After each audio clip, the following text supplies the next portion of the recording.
Welcome back. तो आज क्योंकि हमारा फिज़िक्स का तो हो गया था, तो आई गेस आप लोगों का रिस्पांस भी अच्छा लगा, बहुत लोग मुझे कांटेक्ट भी किए। और सबका डिमांड था कि मैथ्स को लेकर मैं कुछ बताऊं, क्योंकि मैथ्स एक बहुत ज़्यादा वैसा एक टॉपिक रहा है जो सबको परेशान कर रखा है। तो सबको वेलकम बैक। तो स्टार्ट करते हैं। Well, maths is a myth, by the way इसमें बहुत सारे मिथ हैं। एक तो पहला ये है कि मतलब लोग बहुत सारे मिथ्स और मिसकंसेप्शंस बना रखे हैं, और कुछ हद तक सही भी है, पर देखते हैं क्या रहता है। पहला ये है कि getting tough questions every year. दूसरा, जैसे है कि जेई मेंस का लेवल ऑलमोस्ट जेई एडवांस के लेवल को अप्रोच कर रहा है। तीसरा, मैथ्स के क्वेश्चन दिन ब दिन लेंदी होते जा रहे हैं। और सब ये मान के रखें कि हर चैप्टर का यहाँ पे इक्वल वेटेज रहता है। एक्चुअली वेटेज नहीं रहता, सब इसको इन्वॉल्वमेंट को सब वेटेज मान के रखे हुए हैं, वैसा होता नहीं है, मैं बताऊंगा। चैप्टर सब इंटरकनेक्टेड हैं। हाँ वेल, कुछ हद तक ये सही भी है, पर मैं इसके बारे में डिस्कशंस होगी। उसके बाद ये है कि questions are difficult to figure out कौन से चैप्टर का है, कौन से टॉपिक का। मतलब बेसिकली हम लोग एमलेस रहते हैं कि हम लोग को स्टार्ट कैसे करना है क्वेश्चन को। और ये सब कुछ मान के चलते हैं कि मैथ्स में मेमोराइज क्या करना है। तो इन सब पे डिस्कशन आज होगी। ये सब तो बहुत कॉमन फ्रिक्वेंट सबके डाउट्स और ऐसे वो रहते हैं, डिफ़िकल्टी सबके लिए रहती है ये। तो वैसे am I credible enough to answer this question? Well, मैं मैथ्स में 99 प्लस परसेंटाइल अचीव किया हूँ। मैं अच्छा परफॉर्मर रहा हूँ जे एडवांस में, जिसलिए मैं आईआईटी रुड़की में पढ़ रहा हूँ। और और वैसे सिर्फ मेरी क्रेडिबिलिटी नहीं, मैं ये भी लास्ट कुछ 3 साल, 2-3 साल के पेपर के पैटर्न को मैंने रिवाइज किया था। तो इसके बेसिस पे मैं आपको जो भी आउटकम है मैं इसके बेसिस पे दूंगा। तो मैं जितने भी इसमें आपको जितने भी ये क्वेश्चंस थे या जितने भी स्टेटमेंट्स मैंने पहले बनाए थे, तो वो well that are true but partial. So अब इसको एक्सप्लेन करते हैं। तो पहले कुछ डेटा सेट्स पे आते हैं। वेल, जैसे ये है कि मैं कुछ दो दो पिछले साल का डेटा लेकर आया हूँ, एक जनवरी का, अप्रैल का। तो जनवरी के डेटा में मैंने 99 परसेंटाइल कितने मार्क्स पर आई थी, 98 कितने पे थी, 95 कितने पे थी। तो आप जैसे ऑब्जर्व कर सकते होगे कि सब कोई अप्रॉक्स 40s to 50s में है। एक दो जैसे अनोमली रहती है, जैसे एक 54 पे गया था, एक 51 पे गया था। ये आई जो M denotes morning and E denotes evening shift.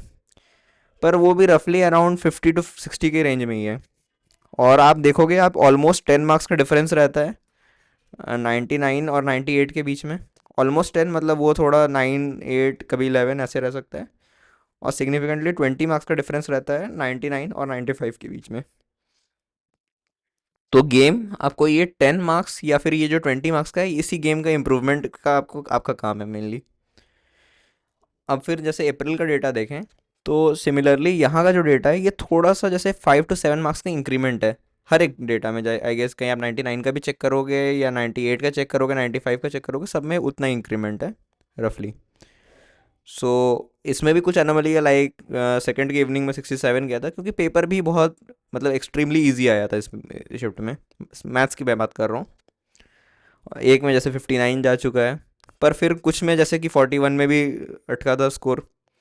तो वो डिपेंड करता है पेपर के लेवल पे। तो इसमें ऑब्जर्वेशन क्या है कि 99 परसेंटाइल लाने के लिए आपको रफली 50 to 60% मार्क्स ही स्कोर करना पड़ेगा, रैदर देन जैसे कि फिजिक्स में आपको करना पड़ता था समवेयर अराउंड 80 मार्क्स। पर यहाँ पे ऐसा कुछ नहीं है। अब ये भी आप देखोगे कि जनवरी अटेम्प्ट में आपको 5 to 7 मार्क्स कम स्कोर करने पे भी आपका काम हो जाएगा।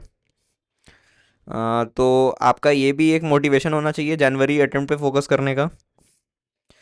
उसके बाद डिफरेंस बिटवीन 97 और 98 परसेंटाइल और 99 परसेंटाइल में 10 मार्क्स का रहता है। तो वो उसको अपन कैसे मान सकते हैं? That is equivalent to 2 questions less wrong and correctly attempting those. मतलब आप सिली मिस्टेक को यहाँ पे अवॉइड कर सकते हो, या फिर रफली अराउंड 3 क्वेश्चंस को आप और अटेम्प्ट कर सकते हो। तो आपको भी शायद एक आइडिया लग रहा होगा कि मैं कहाँ जा रहा हूँ। तो वेल,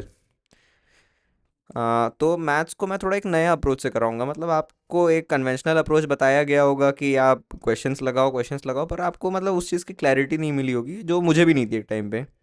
तो मैं इस जो नोट्स रिवीजन और फार्मूला रिवीजन के लिए भी मैं मतलब मैंने कुछ कैटेगरी में डिवाइड कर रखी है। जैसे कि पहला है कि जो स्टूडेंट्स अभी भी नोट्स को लेकर, मतलब जिनको क्वेश्चन या फार्मूला इम्प्लीमेंटेशन को लेकर अभी भी वो उनको प्रॉब्लम हो रही है। Implementation is a different thing और क्वेश्चन में अप्लाई करना इज़ अ डिफरेंट थिंग। मतलब मैं इम्प्लीमेंटेशन मतलब कि नॉर्मल, मैं नॉर्मल फार्मूला इम्प्लीमेंटेशन की बात कर रहा हूँ यहाँ पे। जो कि आप डायरेक्टली, बस आपको याद ही नहीं रहता आपको फार्मूला कौन सा लगाना है। क्वेश्चंस में लगाना वो एक मैनिपुलेशन का पार्ट होता है, उसकी मैं बात नहीं कर रहा अभी। तो मैंने कुछ कैटेगरी बना रखी है। जो पहली कैटेगरी है उसमें जिनकी प्रिपरेशन अभी डूम्ड है बिल्कुल, जिनको लगता है कि उनके हो ही नहीं सकता, पर हाँ वो स्टिल, जैसे कि वो अभी 95 परसेंटाइल के कैंडिडेट हो, या अभी जैसे 92 93 परसेंटाइल के कैंडिडेट हो, पर स्टिल अभी भी उन पर टाइम है, वो 99 परसेंटाइल के कैंडिडेट बन सकते हैं। तो उनके लिए मैं नोट्स, सबसे पहले तो उनको नोट सॉर्ट करना पड़ेगा, मतलब अपनी जो प्राइमरी लर्निंग है उसको सॉर्ट करनी पड़ेगी। तो उसके लिए मैंने क्या किया है कि आप रैदर देन, क्योंकि चैप्टर्स ऑलमोस्ट लगभग 22, मतलब 25 to 30 चैप्टर्स हैं। अब आपके लिए ये तो बहुत बड़ा नंबर है, पर आप इस चीज़ को एज अ चैप्टर मत देखो, आप पूरे जो सब्जेक्ट है ना इसको आप सेक्शंस में तोड़ो, मैथ्स को। मतलब आप, क्योंकि मैंने जैसे एक मैं करके दिखाया हूँ, और इसमें क्या होगा कि आपको दो काम करना है। एक तो आपको डिवीजन करना है चैप्टर्स के सेक्शंस में, और दूसरा है कि आपको सिमिलैरिटीज़ खोजनी है जिससे आप रिलेट कर पाओगे। वेल, अब जैसे मैंने जो डिविजन्स हैं उसको मैंने ऐसे कर रखे हैं कि जैसे मैं पूरी कोनिक सेक्शन वाली पार्ट को मैं उठाता हूँ, जैसे straight line, circle, parabola, ellipse, hyperbola. अब हैं तो 5 चैप्टर्स, पर आप, मैं इन सबको एक सेक्शन में रखता था। अब मैं जैसे कि इसके कोरिलेशन दिखाता हूँ। फॉर एग्जांपल जैसे सर्कल और ellipse. Circle is nothing but a ellipse with the semi major and semi minor axis equal to R, that is the radius of circle. अब इसके रिलेशंस मैं कैसे कर सकता हूँ? जैसे एलिप्स में टेंजेंट का formula y equals to M X plus minus root over A square M square plus B square. अब कहीं मैं यहाँ पे a equal to B equal to R put करूँगा, तो मेरे को क्या मिलेगा? y equal to M X plus minus R square. अब आर स्क्वायर को मैं बाहर लाऊंगा रूट से, तो वो आर में कन्वर्ट हो जाएगा, into into root over 1 + m²। तो अब आपको एक फार्मूला कहीं याद रहेगा, आप दूसरे को रिलेट कर सकते हो। आपको दोनों फार्मूला याद रखने की ज़रूरत नहीं है। सिमिलरली, जैसे x upon A cos theta plus Y upon B sine theta equals 1। तो अब a और b सेम है तो बस उसको r पुट कर दो। या फिर आप ऐसे लिख सकते हो X cos theta plus Y sign theta equals R. Same goes for normal. Well, इसमें जैसे फार्मूला है जो कुछ फार्मूलाज तो आपको याद करने पड़ेंगे, अब उसको भी मैं, उसके बारे में मैं आगे डिस्कस करने वाला हूँ। जैसे कि A X upon cos theta minus Y B upon sine theta equals A square minus B square. अब क्योंकि ए और बी मेरा सिमिलर है सर्कल के केस में, तो वो जीरो में कन्वर्ट हो जाएगा। और मैं कॉमन, जैसे कि ए और बी आ रहा है तो मैं इसको कॉमन निकाल के यहाँ से आर को एलिमिनेट कर दिया था। सिमिलरली, अब जैसे सर्कल के केस में कोई भी नॉर्मल होगा वाई इक्वल्स एम एक्स का फॉर्म में है। अब यहाँ पे क्या है, वो ए स्क्वायर माइनस बी स्क्वायर का जो टर्म है, क्योंकि वो इक्वल टू जीरो हो जाता है, तो ये पूरा चीज़, मतलब ये पूरा चीज़ जीरो में कन्वर्ट हो जाएगा यहाँ पे।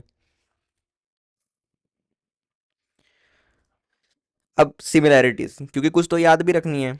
अब सिमिलैरिटीज़ और इक्वलिटी दो अलग चीज़ है। मैं इक्वल नहीं बोल रहा हूँ फार्मूलाज, पर सिमिलर हैं, बहुत हद तक सिमिलर हैं, आपको याद रखने के लिए ईजी पड़ेगी। वेल, जैसे मैं एलिप्स और हाइपरबोला का केस लेता हूँ, like X square upon A square plus Y square upon B square equals 1। और हाइपरबोला के केस में X square upon A square minus Y square upon B square equals 1। अब कॉमन पॉइंट्स, क्योंकि इसका पूरा फंडामेंटल इस चीज़ पे चलता है कि sine square theta plus cos square theta equals 1, और इसका चलता है sex square theta minus ten square theta equals 1। अब इसी को कुछ ना कुछ करके हमें इम्प्लीमेंट करना है। अब जैसे इसका टेंजेंट का एक पॉइंट का जो फॉर्मूला है वो A cos theta B sine theta parametric form में। Similarly A sec theta B tan theta. तो याद रखने के लिए आप ऐसे टेबल्स बना सकते हो जिससे आपको याद रहेगा। टेंजेंट के केस में Y equals M X plus minus root over A square M square plus B square. अब यहाँ पे क्या है कि अब आपको जब एलिप्स का याद हो गया तो हाइपरबोला में सिर्फ ये प्लस को माइनस से रिप्लेस कर दोगे, A square M square minus B square. Similarly, X cos theta upon A plus Y sign theta upon B equals 1। क्योंकि आप देखो, माइंड इसमें हमेशा नेचुरली एक प्लस यूज़ होता है एलिप्स में, और हाइपरबोला में नेचुरली एक माइनस यूज़ होता है। तो उस चीज़ को थोड़ा सा, साइन की पैरिटी को आपको एक बार चेक करनी पड़ेगी। अब जैसे यहाँ पे, क्योंकि आप साइन थीटा और कॉस थीटा के टर्म में हमेशा डील कर रहे होते हैं, जैसे X cos theta upon A plus Y sign theta upon B equals 1। Similarly, जब यहाँ माइनस में आप डील करोगे तो आपको फिर वो डिफरेंसेस में काम करना है। Sex square theta minus ten square theta equals 1। तो अब cos theta is replaced by sec theta, sin theta is replaced by tan theta, rest remains the same and only the sign changes from plus to minus. Well and good.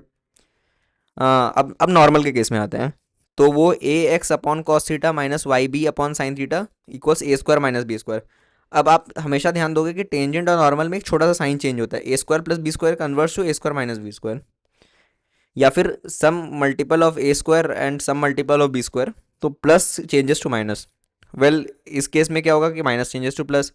अब यहाँ पे क्योंकि starting में plus use करें, यहाँ minus use कर रहे हैं, यहाँ पे माइनस, तो यहाँ प्लस में कन्वर्ट हो जाएगा। कॉस थीटा के बजाय यहाँ सेक थीटा हो जाएगा, साइन थीटा के बजाय यहाँ टैन थीटा हो जाएगा। Rest remains the same. अब वापस जैसे नॉर्मल का फॉर्म में देखोगे आप, in form of slope form, तो y equals M X plus minus M A square minus B square upon root over A square plus B square M square. Here only minus changes to plus, like A square plus B square, and here the plus changes to minus. I think you are getting it. अब कुछ जैसे basic distances जैसे रहते हैं कोई भी point से किसी भी फोकस से, जैसे एस और एस वन, जो एस वन एस टू दो फोकस हैं, so this distance is always, the longer distance is always ex plus a and shorter is a minus ex। हाँ, पर इस केस में वो ऑपोजिट इसलिए हो जाता है क्योंकि ex is greater than a and this longer distance is a plus ex। तो आपको याद रखने में आसानी होगी। हाँ, अब कुछ प्रॉपर्टीज़ होते हैं जो सब में कॉमन होते हैं, जो कि मैं आपको बाद में जब वन शॉट में कराऊंगा उसमें प्रॉपर डिस्कस करने वाला, क्योंकि कुछ सिमिलर प्रॉपर्टीज़ होती हैं। जैसे कि मैं एक आपको एग्जांपल दे सकता हूँ। हम्म, कि जब मैं एक एलिप्स में कंसिडर किया,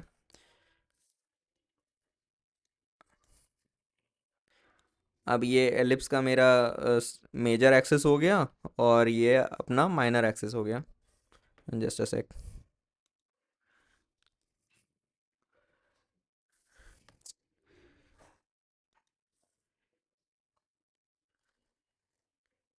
अब मैं इस एलिप्स पे एक टेंजेंट ड्रॉ करता हूँ, जस्ट टचिंग दिस एलिप्स। तो एक प्रॉपर्टी होती है कि अब ये मेरे पास दो,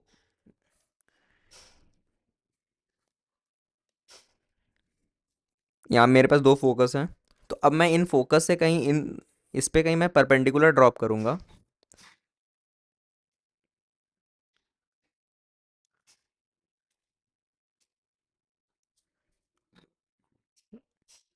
तो let's consider this distance alpha, this beta. तो इस दोनों का जो प्रोडक्ट होगा alpha beta equals B square. That's a common property for, like for ellipse also, and same goes for hyperbola. Because कहीं मैं उसमें भी एक ऐसा हाइपरबोला मैं कंसिडर करूँगा और कहीं मैं एक पे टेंजेंट ड्रॉ करूँगा, तो कहीं मैं दोनों फोकस से इस पे परपेंडिकुलर ड्रॉप किया। इन चीज़ की यूज़ आपको एडवांस में ज़्यादा पड़ेगी, मेंस बहुत कम यूज़ करता है, पर गॉड नोज यूज़ कर भी लें। तो मैं आपको उस चीज़ के लिए भी हेल्प करूँगा। वैसे तो इसमें भी प्रॉपर्टी रिमेन्स द सेम। तो कुछ कॉमन प्रॉपर्टीज़ है जिसको मैं वन शॉट्स में आपको आपके आपके लिए मैं लेने वाला हूँ। अब हाँ, अब गेम आता है 99 परसेंटाइल का, क्योंकि वो एक बेंचमार्क है जो आई गेस सबने डिटरमाइन कर रखा है कि उतना तो होना चाहिए। अब यहाँ पे आता है game of theory versus questions, क्योंकि जैसे मैंने फिजिक्स में डिस्कस किया था कि कैसे थ्योरी क्वेश्चंस को कैसे टैकल करना है, तो यहाँ पे भी बात करना पड़ेगा। पर हाँ, यहाँ क्वेश्चंस के मैनिपुलेशन और इम्प्लीमेंटेशन में बहुत डिफरेंस है, और उसको हम लोग को थोड़ा अच्छे से एलैबोरेट करके समझना पड़ेगा। अब यहाँ पे ये वो कैंडिडेट हैं जिनके लिए जिनके नोट्स तो सॉर्टेड हैं। अब ये उनके लिए सबसे बड़ी प्रायोरिटी होगी इस चीज़ को समझना, जिनके लिए जिनके नोट्स तो सॉर्टेड हैं पर टाइम फ्रेम में क्वेश्चन नहीं हो पा रहे। थ्योरी तो आती है बट समझ नहीं आता कि क्या करना है क्वेश्चन में, मतलब उनको एक प्रॉपर डायरेक्शन नहीं मिलता है, तो उनके लिए ये वाला पार्ट बहुत इंपॉर्टेंट है। तो जो थ्योरी है, एक्चुअली हम लोग जो थ्योरी यहाँ पे पढ़ रहे हैं ना, तो इसमें क्या है कि आपको मेमोराइज भी करना है और क्वेश्चंस को इम्प्लीमेंट करना है, तो वो इम्प्लीमेंटेशन भी कुछ मैनिपुलेशंस आपको याद रखने पड़ेंगे।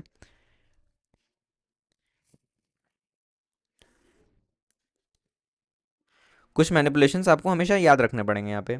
पर हम लोग जो थ्योरी का जो जो हम लोग एज अ थ्योरी यूज़ करते हैं, किसी भी इंस्टीट्यूट का मटेरियल रहे, मैंने बहुत को ऑब्जर्व किया है, तो उसमें थ्योरी तो बहुत टॉप क्लास की होती है, मतलब बहुत टॉप टीयर थ्योरी पढ़ाई जाती है, इवन बहुत सारे केसेस बता बता के पढ़ाई जाती है।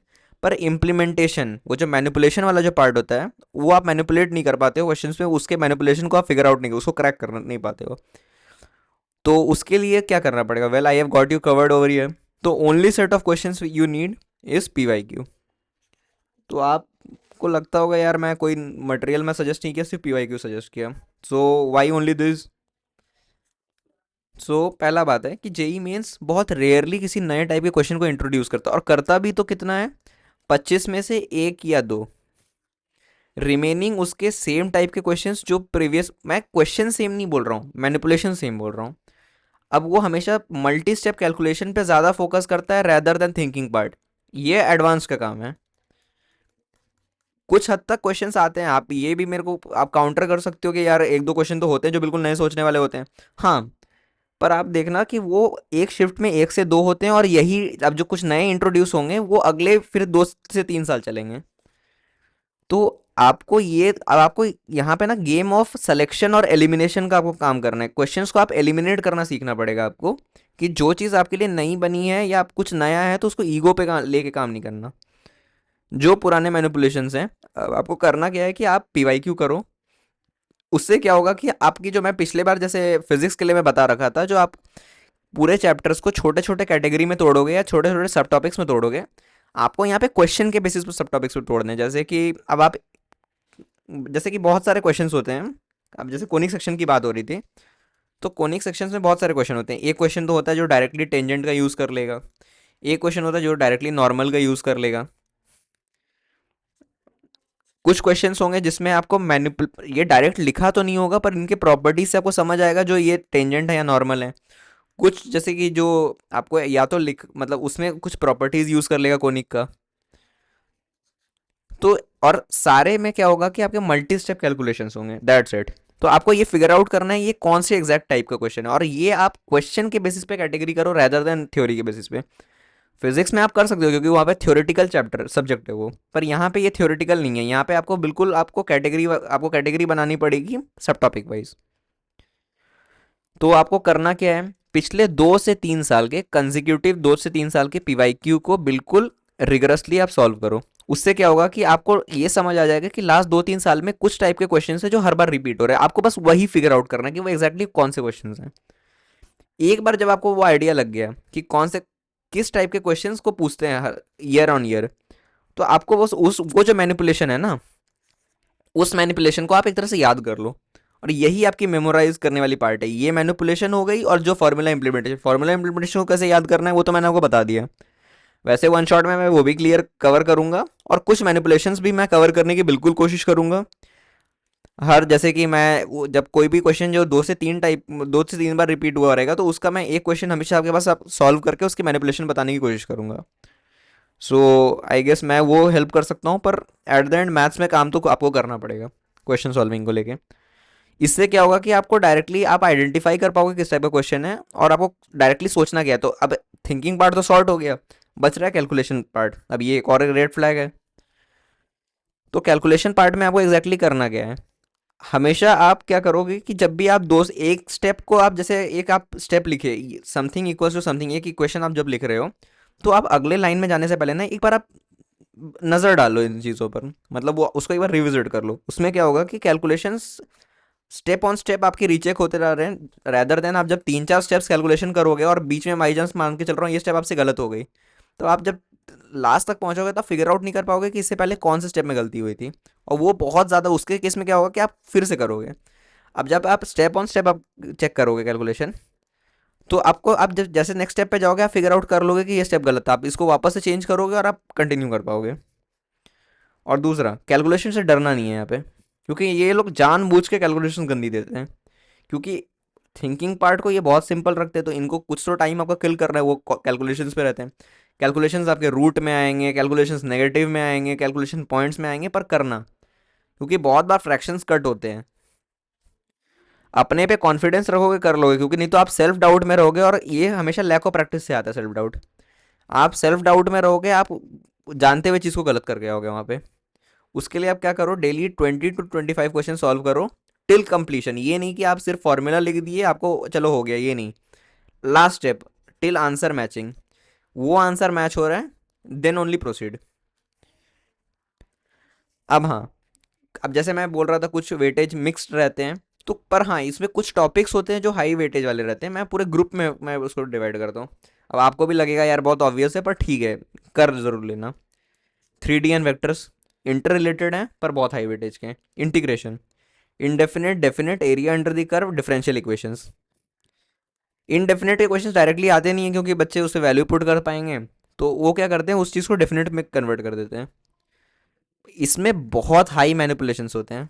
इसमें आपको मैनिपुलेशंस को बहुत अच्छे तरह से स्टडी करना है इस चैप्टर में और डिफरेंशियल इक्वेशंस में। इन सबको तो आप ऐसा है कि आप मैनिपुलेशंस का ही एक शॉर्ट नोट्स बना लो, जिसमें आप वैसे मैनिपुलेशंस को लिखो, उस चीज़ को ही अपने थ्योरी में ऐड करो।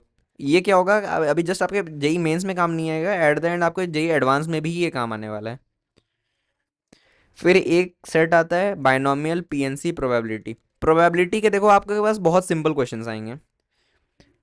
तो इस इन क्वेश्चंस को आप टैकल कर सकते हो, जैसे binomial probability distribution. I guess वो उसे हटा दिया गया है, पर कभी कभी क्वेश्चंस रिपीट हो जाते हैं। तो कुछ चीज़ होते हैं जो बिल्कुल थिंकिंग वाले नहीं होते, उसको आप डायरेक्टली रिकर्शंस वगैरह यूज़ कर देंगे एक टाइप के सेट को वापस। जैसे कि मतलब बहुत कॉमन क्वेश्चंस होते हैं और बहुत कॉमन सेट ऑफ क्वेश्चंस होते हैं जिसको वो रिपीट करते हैं। बाइनोमियल थ्योरम में भी वो जैसे independent of X independent of Y वाले क्वेश्चंस बहुत रिपीट कर देते हैं। तो अब ये जो कैटेगरी है आपको बनानी पड़ेगी, और यहाँ पे calculation speed matters. Next is set functions sequence series. मैं इसको साथ में रखा हूँ सीक्वेंस सीरीज, क्योंकि बहुत बार इसको इनके अंदर ही इंप्लीमेंट करवा देते हैं, या इनमें से किसी भी चैप्टर में इंप्लीमेंट करवा सकते हैं। इंडिविजुअल क्वेश्चंस आते हैं, ये नहीं बोलूँगा नहीं आते, पर इनमें यूज़ ज़्यादा करवाते हैं वो।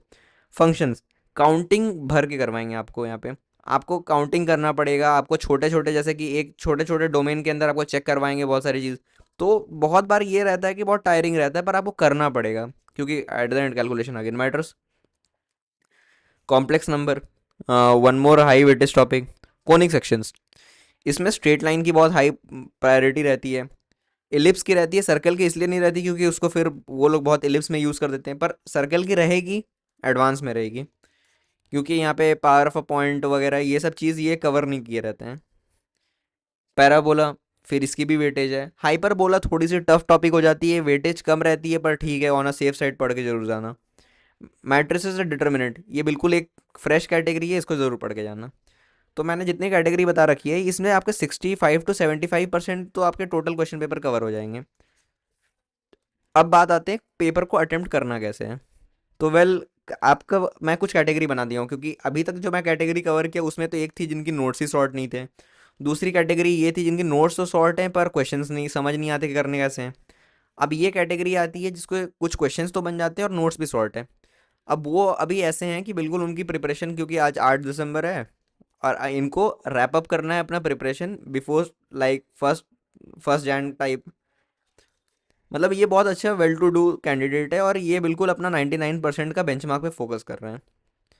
पर इस स्टूडेंट का मैथ्स थोड़ा सा ऑन अ वीकर साइड रह रहा है, तो अब ये उनके लिए टिप्स है। तो उनको क्या करना है, वो जो मैं 60% का कैटेगरी बताया था, वो उनको उस पर फोकस करना है। अब जो 60% की जो कैटेगरी है, इनको उस पर फोकस करना है, जो कि 15 क्वेश्चंस होते हैं। अब इनके लिए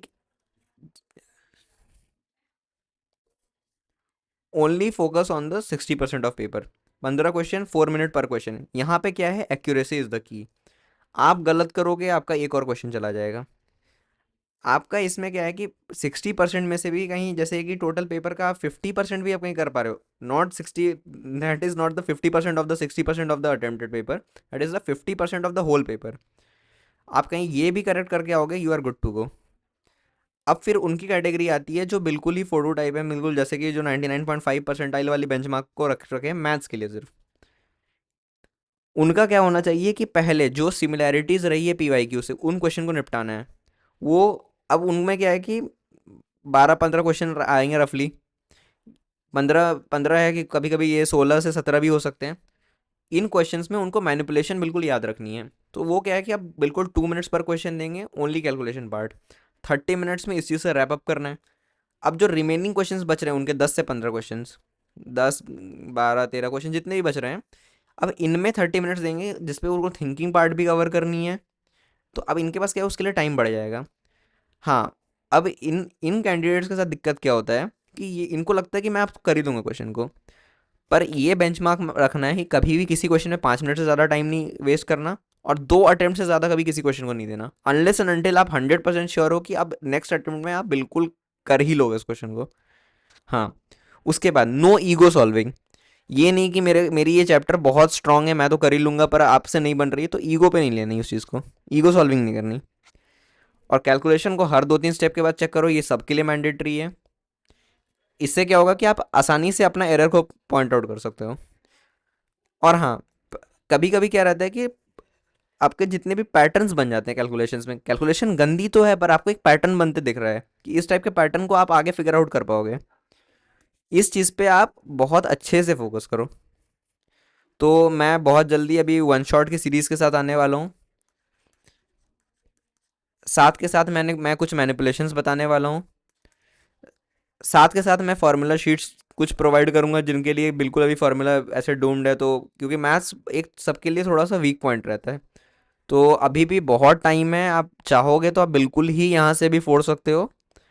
और अभी भी ऐसा नहीं है कि आपके पास समय चला गया है। आप बिल्कुल भी चाहो अभी आप बिल्कुल यहाँ से आप वापस से कम बैक कर सकते हो। जितना भी टाइम वेस्ट हो गया ठीक है, पर कहीं आप बिल्कुल मेरी स्ट्रैटेजी को बिल्कुल लाइन बाय लाइन फॉलो करोगे तो well you can S the paper. So all the best, happy learning, फोड़ के आना। Thank you.